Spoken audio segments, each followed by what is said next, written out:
கண்ணம்மா நான் கண்கள் மூட மாட்டேன் அடி செல்லம்மா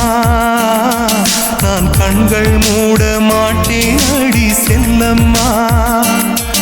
அடி நீதான் என் சந்தோஷம் பூவெல்லாம் உன் வாசம் நீ பேசும் பேச்செல்லாம் நான் கேட்கும் சங்கீதம் உன் புன்னகை நான் சேமிக்கின்ற செல்வமடி